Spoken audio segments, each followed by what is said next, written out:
Hi hello welcome to coffee with కబుటు. ఈరోజు మనం బ్లింక్ అనే కన్నడ మూవీ కోసం కబుర్లు చెప్పుకుందాం. ఇది ఒక sci-fi film with time travel concept ఉంటుందండి. స్టోరీ ఏంటంటే అపూర్వ అనే అబ్బాయి బ్యాక్లాగ్స్ ఉంటాయి. సో జాబ్ లేకుండా థియేటర్ ఆర్టిస్ట్గా వర్క్ చేస్తూ ఉంటాడు. ఒకరోజు ఒక ముసలాయన వచ్చి, మీ అమ్మ యశోద ఎలా ఉంది, మీ నాన్న ఇంకా చనిపోలేదు, బ్రతికే ఉన్నాడు అంటాడు. హీరో కొంచెం షాక్లో ఉంటాడనమాట. ఎందుకంటే ఈ హీరో చిన్నప్పుడే వాళ్ళ ఫాదర్ ఒకరోజు సడన్గా కనిపించకుండా పోతాడు. తర్వాత ఏమైందనేది ఎవరికీ తెలీదు. ఇంక్లూడింగ్ వాళ్ళ మదర్‌తో సహా. సో, తిను ఇంక అప్పటి నుంచి పెద్దగా పట్టించుకోడు.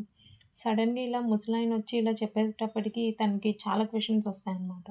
అండ్ ఆ ముసలాయన తినకి ఎక్కడ పడితే అక్కడే కనిపిస్తూ ఉంటాడు. ఫాలో అయ్యి వెళ్దామని చూస్తే కనిపించడనమాట. ఒకరోజు ఎలా అయినా తనని ఫాలో అయ్యి కనిపెడతాడు.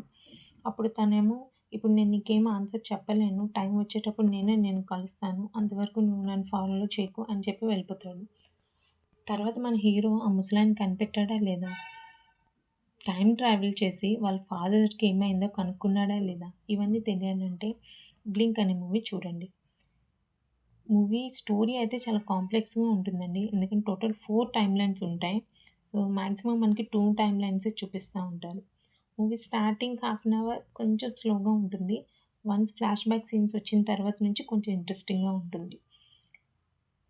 మనకి క్యారెక్టర్స్ అన్నీ వస్తూనే ఉంటాయి. బట్ ఎవరేంటనేది అర్థం కాదు. మనం కనెక్ట్ చేసుకుందామని చెప్పి చూస్తూ ఉంటాం. బట్ ఇంకా క్వెషన్స్ రైజ్ అవుతూనే ఉంటాయి. మూవీ అయితే చాలా ఇంట్రెస్టింగ్‌గా తీశారండి. బానే ఉంటుంది. అండ్ క్లైమాక్స్ ట్విస్ట్ కూడా బావుంటుంది. బట్ కొంచెం కాంప్లెక్స్‌గా ఉంటుంది. నేనైతే కన్నడలో సబ్‌టైటిల్స్‌లో చూసానండి. చాలా కష్టం అనిపిచ్చింది. సో, ప్రెజెంట్ అమెజాన్ ప్రైమ్‌లో తెలుగులో అవైలబుల్ ఉంది. స్టిల్ తెలుగులో చూసినా సరే మనకి ఆ స్టోరీ కాంప్లెక్సిటీ అలానే ఉంటుంది. ఒక్కసారి చూసిన తర్వాత మళ్ళీ ఇంకోసారి చూడండి. నాకు తెలిసి అప్పుడు అర్థమవుతుందేమో మూవీ. కొన్ని హాలీవుడ్ రిఫరెన్సెస్ ఉండొచ్చు. బట్ మన ఇండియన్ నేటివిటీకి తగ్గట్టు మాడ్యులేషన్ చేశారనిపిచ్చింది.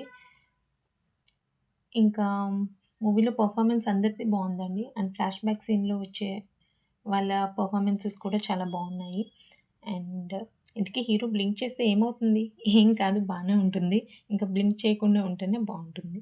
నెక్స్ట్ టైమ్ మరో మూవీ కబుర్లతో కలుద్దాం. అంతవరకు ఉంటాను. Take care. Tata and please subscribe to my channel.